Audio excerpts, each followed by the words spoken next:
Welcome to the Hope for the Animals podcast, sponsored by United Poultry Concerns. I'm your host, Hope Bohannick, and you can find all our shows at hopefortheanimalspodcast.org. And I welcome your questions and feedback. I would love to hear from you. My email is hope@upc-online.org. On today's podcast, I'm going to discuss the current pandemic's impact on our food supply, and particularly the meat industry that has been really heavily impacted by this crisis and has been in the news pretty much daily now for quite a while. And then we're going to have Free From Harm's Robert Grillo talking about his book Farm to Fable, his work closing slaughterhouses in Chicago, and much more.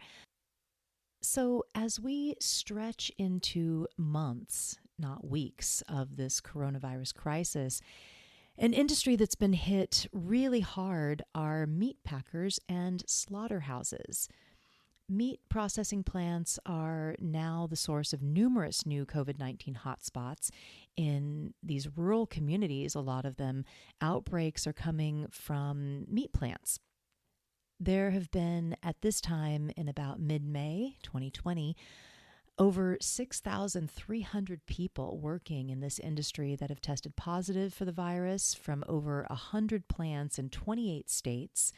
And this is not really surprising, as the meatpacking industry is already notorious for poor working conditions even before this pandemic. People are crammed together tightly in these factories, much like how the animals lived that they are slaughtering and processing. Meat and poultry employees have among the highest rates already of injury and illness in all of manufacturing. And the numbers are probably even worse because they are less likely to report injuries and illness than any other type of worker. They fear repercussions from the company, possibly from immigration authorities, because many of them are undocumented. And factories are criticized all the time for refusing to let their employees use the bathroom, which would be, of course, where they could wash their hands to reduce the spread of coronavirus.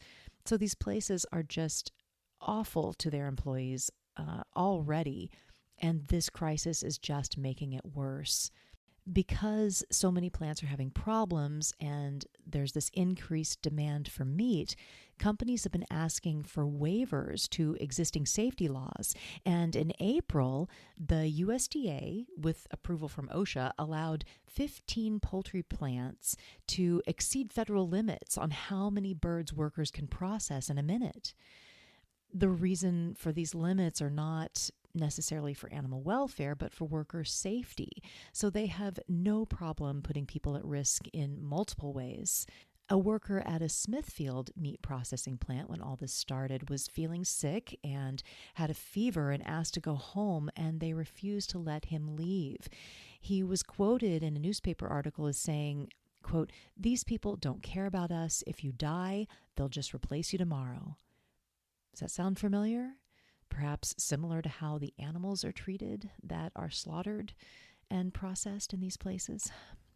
Even though these are hotbeds of infection, governors and other officials are trying to keep them open if they can, even with hundreds of infected workers. The governor of Iowa called in 250 National Guard members to help keep their meat plants open. The president signed an executive order stating that meat processing plants to remain open because meat is considered essential. Meat is not essential. The millions of healthy vegans can attest to that. Don't risk the lives of workers who can die quickly from the virus just so consumers can kill themselves slowly with meat. But many plants are closing because too many workers are sick. So what does that mean for the animals? Well, the business model makes it so that they can't just let the animals live or shelter in place for a few months. That's feed they can't afford to waste, and there are millions of younger animals being bred in facilities and hatcheries that need to take their place in the cages and pens, so they must kill the animals in mass. The words that they are using to describe this process, it's just offensive to me. You hear journalists and producers use words like cull and depopulate and euthanize. These are extremely sterilized words for what is really happening to these animals. United Poultry Concerns Karen Davis was recently quoted in a publication called The Progressive Farmer, and she said, quote, "To euthanize means to give someone a merciful, kind, and peaceful death. I'm aware this term is commonplace in production agriculture, but this is not euthanasia. This is outright cruelty." End quote. There are numerous gruesome ways meat and egg producers will mass kill chickens, turkeys, pigs, and other farmed animals.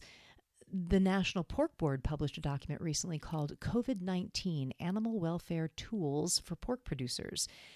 And they listed numerous permitted methods for mass killing. And in these, they included gunshot, just shooting the animals, manual blunt force trauma, basically beating the animals to death, electrocution, poisoning by carbon monoxide or sodium nitrate, and that all this would be in a publication titled Animal Welfare Tools. It just shows you the disconnect and how little true care there is given to how these animals are treated and killed. Another permitted method is ventilation shutdown. Now, ventilation shutdown is also common for killing vast amounts of chickens at once. The company simply shuts off the building. All food and water is removed, and the ventilation system and fans are shut off so that tens of thousands of birds at a time, they suffer a prolonged death of suffocation, dehydration, heat prostration. Another horrible method to mass kill large amounts of chickens is filling the building with firefighter foam. I mean, the birds basically suffocate and drown in chemical foam. It's got to be a horrific death. Another method is gassing the birds with carbon dioxide poisoning. These mass killings cause serious waste problems. I mean, what do they do with all the bodies? Many of them end up in landfills. There's blast furnaces that incinerate millions of bodies and cause air pollution issues. Some of them are just buried on the farm. They have these huge burial pits where they just, bury all the bodies, and that, pollutes the groundwater with blood and other waste. In articles that I've been reading about all this, the farmers use words like tragic choices and gut-wrenching decisions and devastating last resorts. But what are they so heartbroken about? Remember, these animals were destined for a gruesome slaughter anyway. Those distressed and devastated emotions from the industry are because they won't be making a profit on their bodies. Mass killing is not isolated to this crisis. Depopulating, culling, this happens fairly regularly. If there's an outbreak of an infectious disease in a flock, and to keep it from spreading, millions of spent hens from the egg industry are gassed to death all the time. When a hen is what the industry considers spent, quote unquote spent, because her egg laying quantity has declined or she's getting so sick from the terrible conditions she has to live in, then she is sent to slaughter. And that is at about 1.5, maybe 2 years old, when she could live 10 to 12 years. Because they have so little commercial value, many producers don't even send the spent laying hens to the slaughterhouse, and they'll just kill entire buildings on site with CO2 gas because it's cheap and easy. They put the birds in containers like metal boxes, barrels, sealed dumpsters, and then they pump in the gas. The birds on the top burn and suffocate to death from the freezing CO2, but some on the bottom don't die, and they're just frightened and freaked out from all this, and the workers have to whack them with boards or stomp on them to kill them all. It's sickening and brutal. So the tragedy for the producers is economic, not ethical.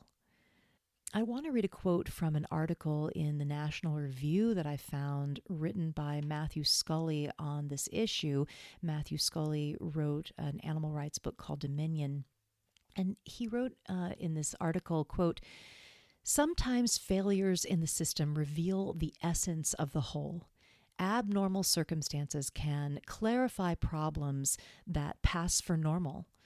The livestock farmers themselves, forced by their own mania for consolidation and hyper-efficiency, have made one harsh choice after another. Yet, if somehow it troubles them in their culling labors to treat millions of living creatures as nothing, bulldozed away like so much piled up trash, then now's a good moment for all of us to notice that the system is just as merciless when it's working to perfection." The animal agriculture industry is utterly cruel to animals, callous to workers, harmful to the environment, and damaging to human health.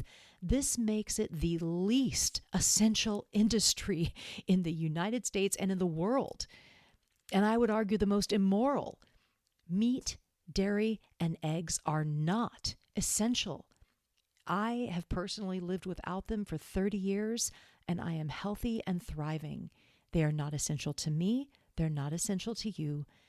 What is essential is that we wake up to the fact that we have created this mess because of our exploitation and eating of animals.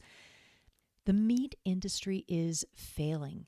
Its supply chain is brittle. Its products are ethically and environmentally compromised. The horrors of the slaughterhouse for workers and animals are grossly exposed. It's a messy, disgusting, horrifying business. Let's close the slaughterhouses now to protect the workers, but keep them closed to protect us all. The animals, humans, the planet, all of us. Shut them down. Okay, well, there is some good news out of all this. With sporadic supply of meat, that means that meat prices will increase. And meanwhile, plant-based meat sales are through the roof. Beyond Meat and Impossible Foods, both plant-based up-and-coming meat companies, I'm hearing about them in the news all the time now. They're increasing sales, they're increasing supply, dropping prices, giving away food to food banks. Beyond Meat sales were up 85% just from mid-March, and there's been a 500% increase in sales of Impossible Burgers. Impossible Burgers were mostly available in restaurants, but they were planning to roll out in grocery stores this year anyway. They were only in about 150 grocery stores nationwide at the beginning of this year. They have just increased that to 2,700 grocery stores in April alone, and they plan to have products in more than 10,000 stores by the end of the year. So this was really great timing for them. So we could really see with this pandemic an acceleration of the transition to plant-based meats that was already trending. So perhaps a silver lining in all this could be more healthy and ethical consumer habits. And that would be a truly wonderful thing for the animals and for all of us to come out of this crisis. So we're going to switch focus now and bring in our special guest, who is Robert Grillo. We are so happy to have him. He is an activist, author, and speaker. He's the founder and director of Free From Harm, a nonprofit dedicated to helping end animal exploitation. He was a communications professional for over 20 years and worked on some of the largest food industry accounts where he got behind the scenes perspectives and information on food branding and marketing. He has written a book called Farm to Fable: The Fictions of Our Animal Consuming Culture, as well as numerous articles and additions to other books. And he is one of the contributing authors to the book that I'm editing called The Humane Hoax Anthology, that will be coming out in 2021. So I am thrilled to welcome Robert Grillo. Well, thank you, Hope. It's so good to catch up with you. It's been so long.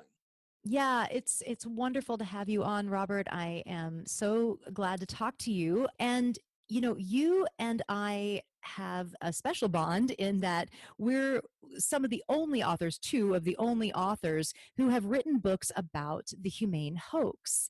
And just for those who may not know the term, the humane hoax, it refers to really just a host of different labels that we're seeing getting more and more popular now on animal products like cage free and certified humane and organic, and also greenwashing labels, making things seem more environmental than they actually are, with labels like sustainable and free range and grass fed. And I know you wrote your book, Farm to Fable, on this subject, the humane hoax. And I love the title, by the way. I've always been jealous of the title of your book, Farm to Fable. It's a great title. Thank you. Yeah. And I just wondered, what inspired you to write your book, Farm to Fable? Sure. Yeah. So, what preceded the book was having worked in the ad agency world, and particularly with food industry accounts, because Chicago is number one, it's like a center for advertising. Number two, it's where a lot of the big food industry giants and the big players are, like And Kraft Foods and and you're in ConAgra. Chicago. That's And right. Yeah, yeah. in Chicago, right. So I started freelancing when I was in my 20s, and I started working at ad agencies where they were working on like things like Happy Meal boxes and craft food packages, all that kind of crap. And I just found myself working on this stuff. And of course, at the time, I didn't think anything of it. It was just kind of like normal, right? But now when I look back on that, it's just it's such a surreal shift, like, to look back on that and see what's really behind that. Like, for example, on a Happy Meal box, what are they really doing there? They're trying to make animal products look like something fun, like an old McDonald's farm that a kid would go to, like a petting zoo, and all these happy farm animals on the cover. And what's inside, the body parts of animals that led miserable lives. So it's just such a surreal thing to look back on that time. But that was kind of my catalyst. I felt like I had a natural, organic kind of understanding of how brands market the myth, the humane myth, and so many other myths, that I felt like a book about the humane myth was just a natural extension of what my experience was, having worked behind the scenes with some of the best minds who make the big bucks, the six-figure salaries, to come up with these incredibly idiotic fantasies, but they work. Yeah. So yesterday, for example, I like to use like anecdotes when I talk about this stuff, because there's so many cases of it. Like just yesterday, I was speaking to a reporter, and he was doing a story about a slaughterhouse whose license had been suspended. And one of the questions he had for me was, well, aren't these smaller places better? Like, aren't they more humane, and aren't they, fresher and this and that? And I said, oh no, absolutely not. I said, first of all, the birds, and this is a bird slaughterhouse that we're talking about. These birds come from the same farms that the large scale farms purchase from. And they come, and the eggs are hatched at the same hatcheries, the industrial scale hatcheries, where the same, big industrial farms purchase their stock from. So, I explained to him what the life is like of a chicken that ends up at a slaughterhouse at 6 weeks old, and how they come from the hatchery delivers the product. They dump the chicks onto a warehouse floor, as many as they can pack in, and then automatic feeders and waters are basically the only thing they see. Those that can get to food and water get to food and water. Those that can't don't get to eat. And there's no human interaction until after 6 weeks. Catchers come in and catch the birds in the middle of the night and stuff them into crates and haul them off to slaughter. I told him, I said, watch our video, because what we show is like not the whole process, but the the delivery of the birds to the slaughterhouse, which is horrendous. From that point to, the actual slaughter. And I said, look, see for yourself. The bird doesn't care whether it's a large scale or a small scale operation. They don't know any different. They only know it's just as horrendous as it would be anywhere. Just because something is on a smaller scale, it doesn't mean much in terms of like, is it better? And people like to use that word better. That's a very nebulous kind of word, because what do they mean by better? Better for the animal, better for the environment? Neither. So yeah, I set him straight. It was like, hell no. Watch our video of footage that we've compiled of these local places that market themselves as, some even organic, and they go by religious. They don't even follow their halal and kosher religious practices, actually. And those, not to say that those are better, because they're not, but they don't even follow them. But they do market their products as kosher and halal. They market them as organic, as local, as buying something fresher because it's right in the neighborhood. And it's all just marketing. Yeah. I remember when you came out here to California and visited us here in Northern California, and you went to a small scale farm here. I believe it was a dairy farm, and you wrote about what you saw there. Do you want to talk about that a little bit? I remember that being a really powerful and poignant article that you wrote. Yeah, thank you. That was an experience that I just will be forever kind of embedded in my mind. And I just have such a vivid memory of it, of the whole thing. And so Tom and I were driving on Sir Francis Drake Boulevard, and we were just kind of stopping, here and there to hike and up, to the ocean. And then, we noticed that there were these small dairy operations spotted throughout the landscape there. And we were like, wow, that's really messed up, for one thing, because this is such a pristine wilderness, or it's supposed to be. That's what they tout it as. And yet, why are these, dairy farms, just because they have a history of being here for like 150 or 200 years, we're supposed to respect that as part of the tradition of the landscape? I mean, this is an ecosystem that has evolved over millions of years. I mean, 150, 200-year tradition of some human tradition doesn't count as part of what's natural in that landscape. It's just kind of ridiculous, or it was ridiculous to us when we were out there. So anyway, we found one dairy farm that was just right off the side of the road. And so I just told Tom to pull over, and I decided to get out and look around. And the owner was there. He was on his tractor, and I approached him, and he was really nice. He was younger. He was probably in his 30s. He said that he had been in this business, for his family business, for several generations, and he was carrying it on.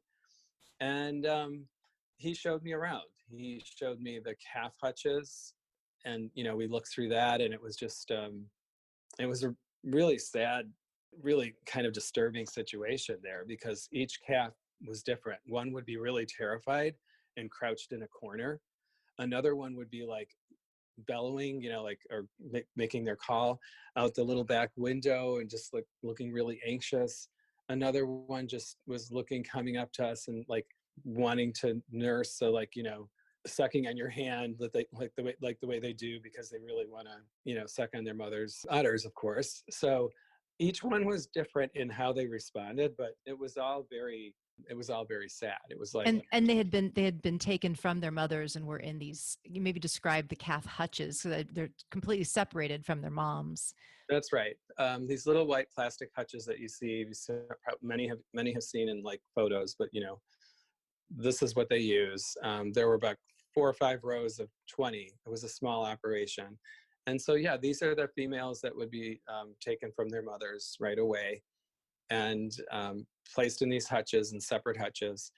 And that's their existence for, whatever, 3, 4 months, until they're bred for milk or reared for milk.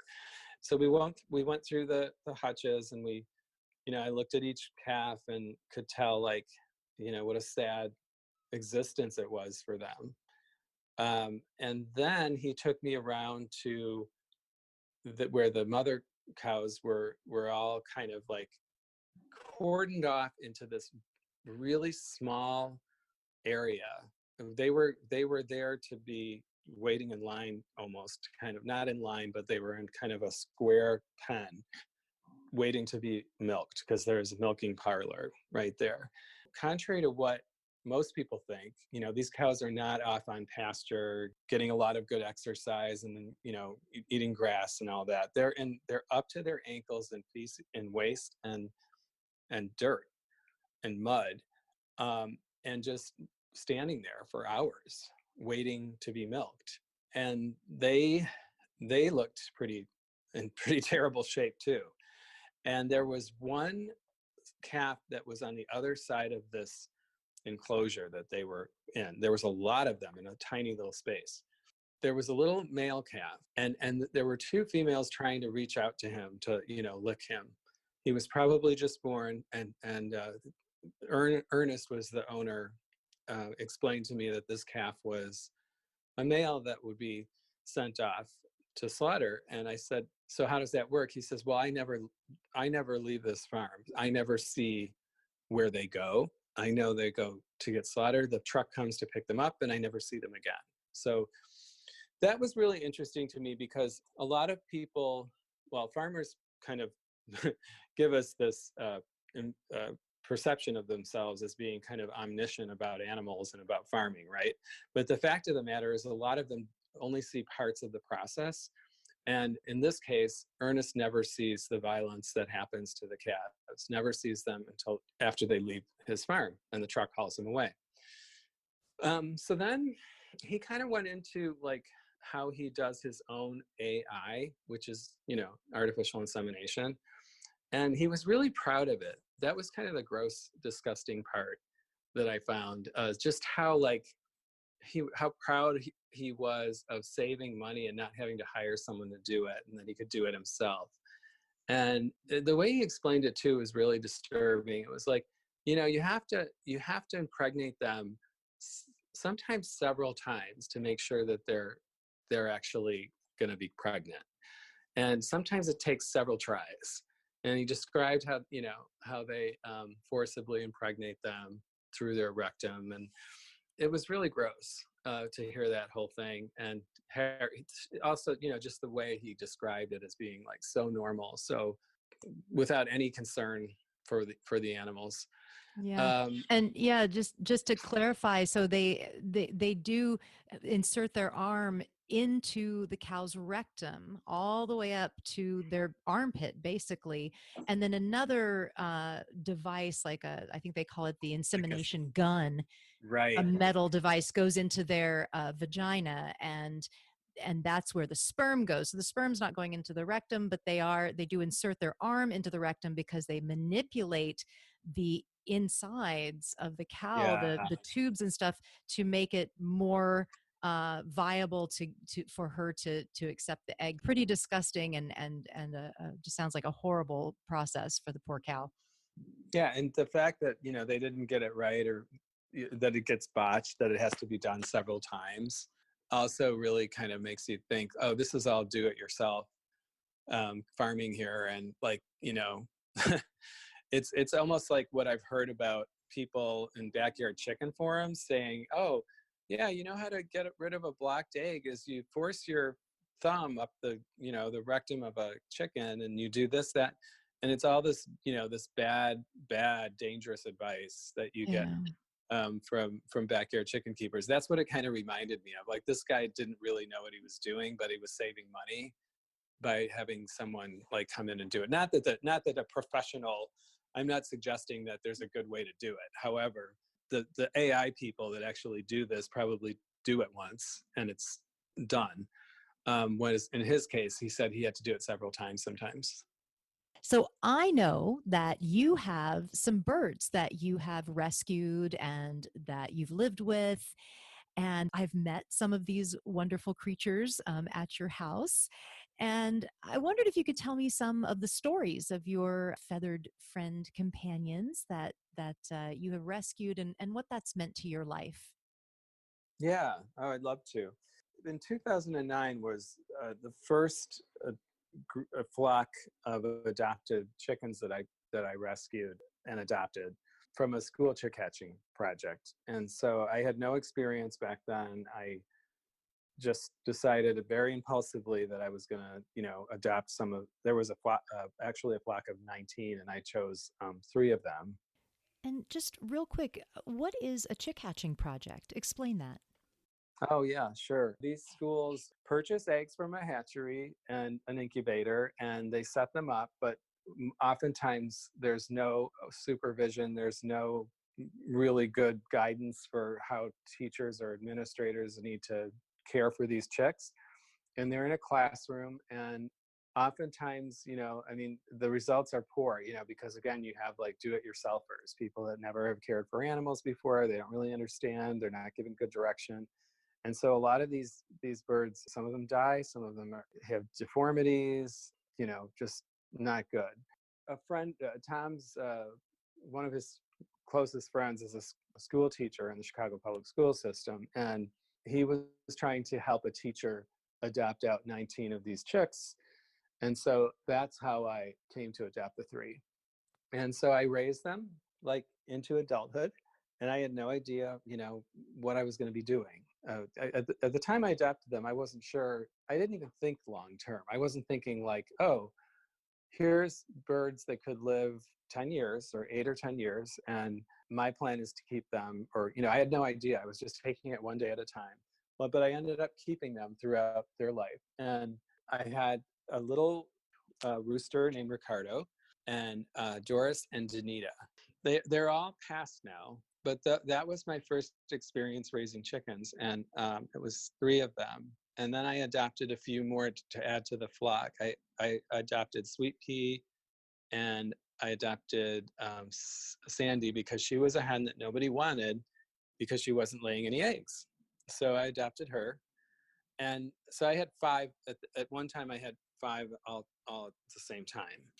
And it was just, it's really a gift to do this, because if you kind of just give them a safe, loving home, and you're really good at like just kind of sitting back and observing them and interacting with them, it's really it's a gift, because you realize that each one has their own very unique personality, and the way they interact with you, it's really special.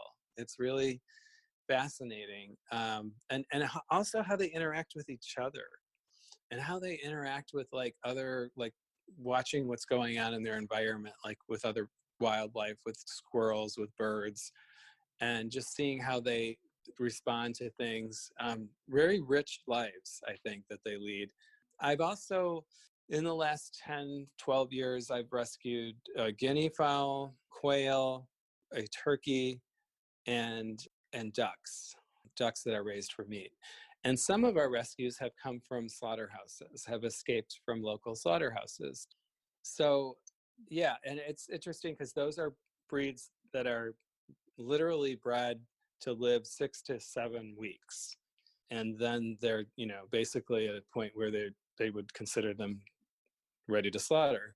And then to see them live beyond that, and how their bodies have been engineered, to get so large, they really develop problems. Like I was just talking to Rahana.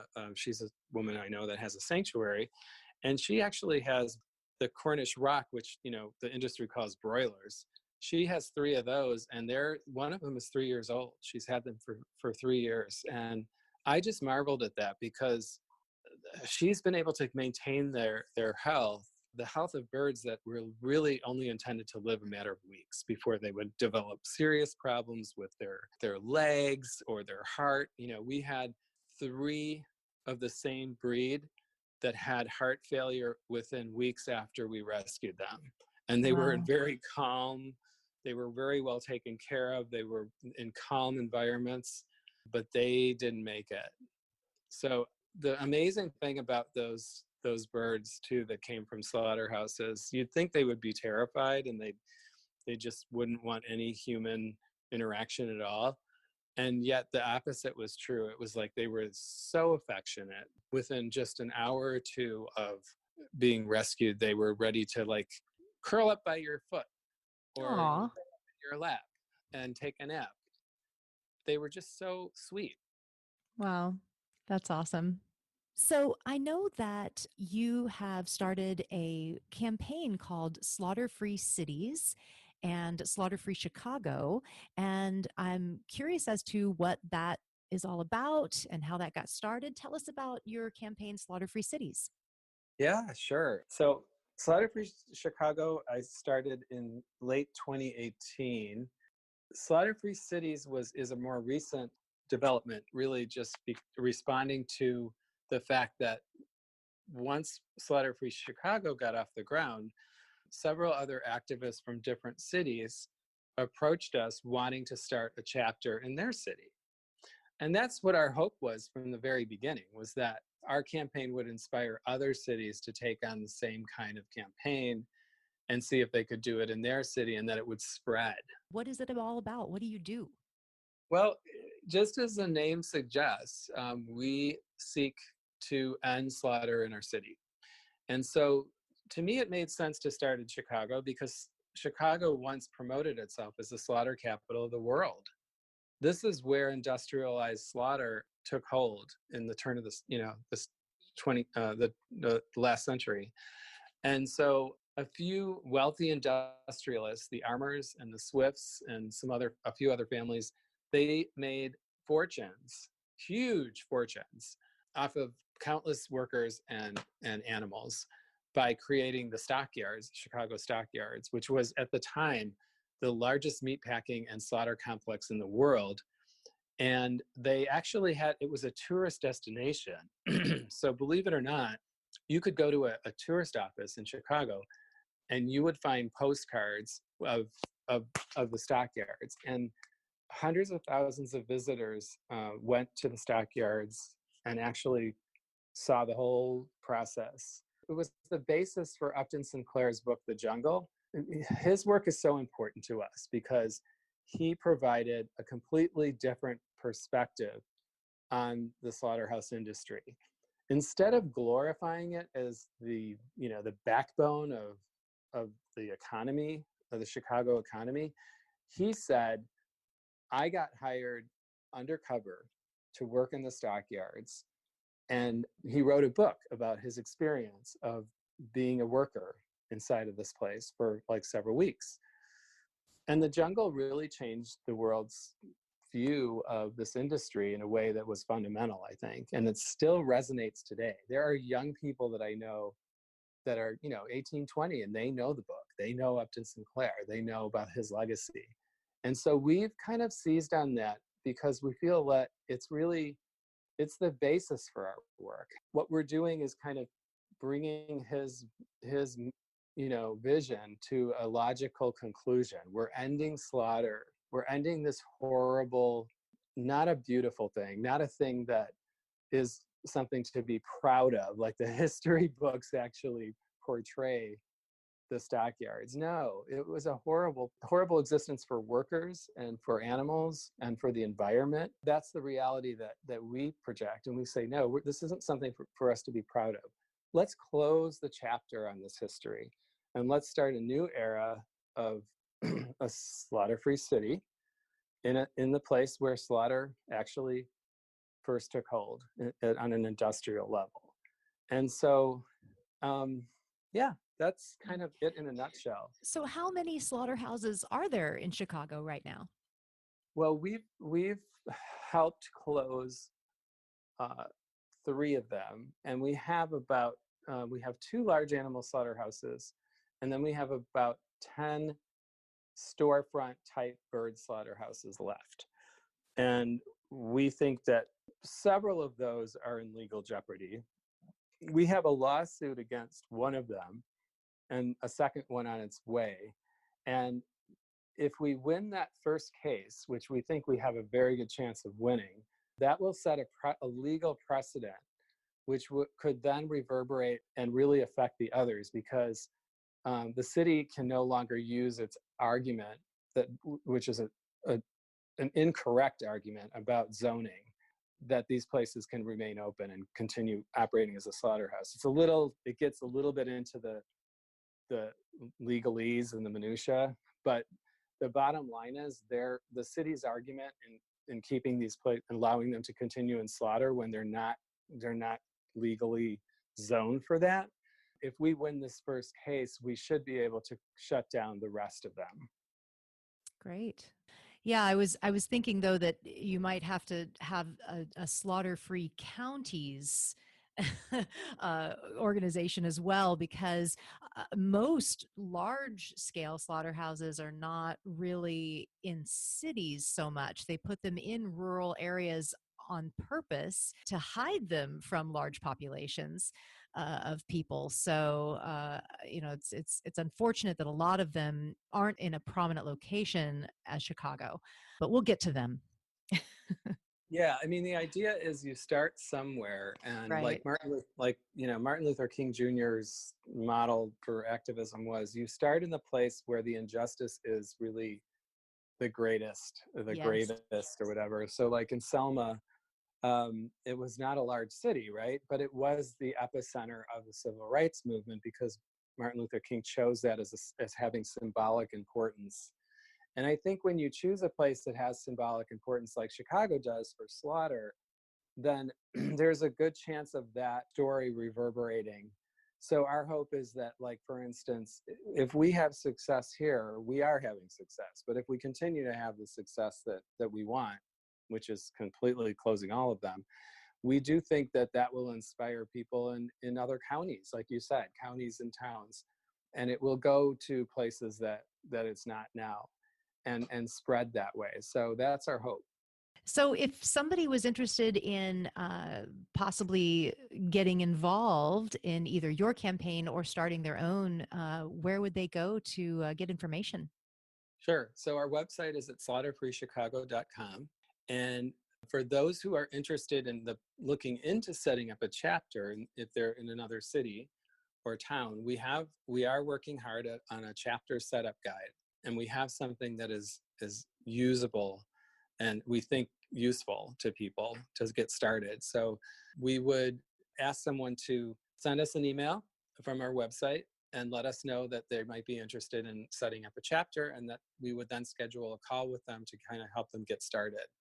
If someone's just interested in the campaign to join it and to kind of keep up to date on what's going on, they can just they can join our campaign from that website as well, and they can just kind of get our updates, periodic updates. That's great, Robert. Wonderful work. That's just fantastic. I'm so glad you guys are out there doing that. And I just wondered if you had any final thoughts as we have to wrap up. Yeah. Well, Free from Harm is still going strong, and it's always been kind of digital. It's about our digital presence on the web, on the internet, and social media. So we still, we're doing publishing work once a week and doing lots of activity on social media. So follow us on all those platforms and sign up for our email list if you want. But yeah, Free from Harm still going strong. Wonderful. I'm so glad to hear it. And I'm glad you're going strong. And thank you so much for being a guest on the Hope for the Animals podcast. We so much appreciate you being here, Robert. Thank you so much. Oh, thank you, Hope. It's great to catch up with you. Thank you for listening to the Hope for the Animals podcast. I welcome comments and questions. My email is hope@upc-online.org. You can support this podcast with a donation to upc-online.org. Please consider the animals in all you do and live vegan.